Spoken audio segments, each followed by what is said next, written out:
Hello, in this lesson we are going to cover what a mining pool is. So is it just a pool that a bunch of miners sit in and just talk about mining? No, it is not that. It's not a physical pool at all. As we already know, if you haven't watched the What is Mining video, feel free to check that out and then come back here. If you have and you're already aware what mining is, then you'll know mining is the process of very fine transaction. Nothing more to it than that. Uses mathematical algorithms which are used to verify the transaction, but the whole aim is just to verify transactions. That's it. And also, as you know, the Bitcoin network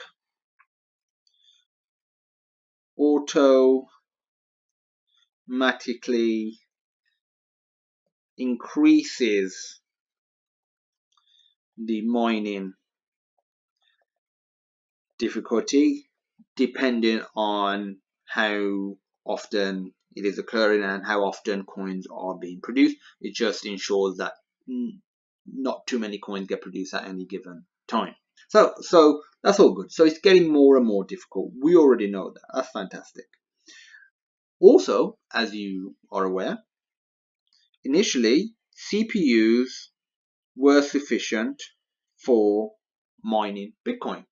They were more than enough for solving the problems, but as the difficulty increased, miners soon turned to GPUs, and they were great, a lot more efficient than CPUs in the mining process, but they had two main flaws.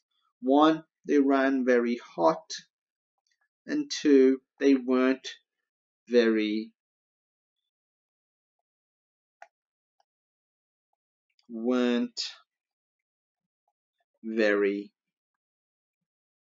energy efficient.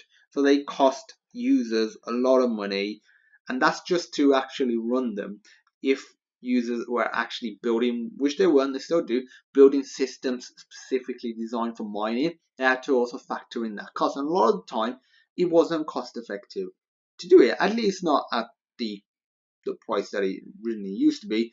Obviously, at considering the price is over $5,000, they were mining it when it was $10 or $100 or even $1,000, it would have paid off for them.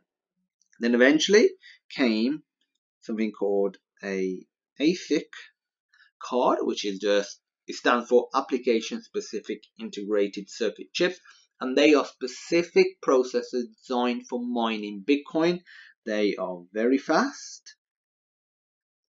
a lot faster than GPUs, and very efficient. But ultimately, the same problem is occurring for miners. The difficulty is going up.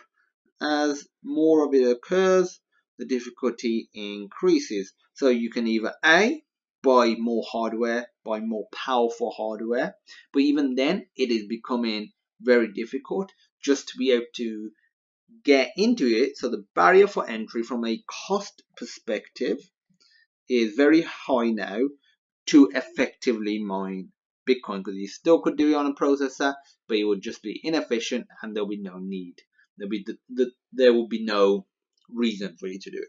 But even with ASIC cards, the barrier to entry isn't like $10. It can be hundreds or even thousands or even tens of thousands of dollars to do it effectively. So what miners have done, they've created groups.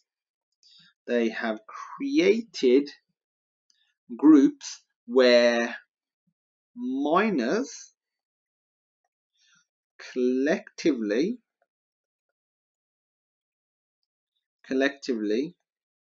share resources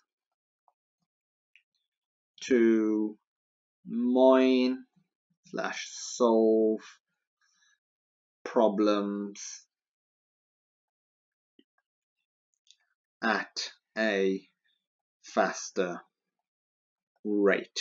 So you can be part of a mining pool, have hardware that isn't, let's say, top of the end, but still be effective because you're part of a bigger pool that is able to solve the problems a lot quicker, and it's a lot more effective because you could use just regular hardware that you've already got, but it can actually do something worthwhile now in terms of mining.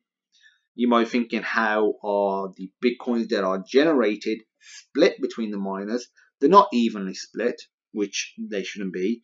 The coins are rewarded and split according to an individual miner's contribution. So if, for example, I create a pool and there's Bob, there's me, and then there's, let's just say you. It could be whatever, your name could be whatever. If Bob is contributing 25% of the resources, I'm contributing 5. I'm not contributing a lot at all, and you're contributing 70%. If all of our efforts was generating 100 Bitcoin using basic mathematics, Bob would get 25 coins. I or me would get 5 coins. And you would get the biggest chunk at 70 coins. Trust me, 70 coins, if you got that now, you'll be a happy bunny, considering it's over $5,000. That is over $350,000 worth of coins. I'm just getting excited thinking about 70 Bitcoin. So that is what a mining pool is. Nothing more to it than that. It's just a collection of miners helping each other to mine coins faster. If you have any questions or any queries regarding the concepts covered in this lesson, feel free to go over the video again. Feel free to go over it as many times as you want to. And feel free to pop me a message because I'll help out if you have any questions. And as usual, thank you for watching, and I look forward to seeing you in my next lesson.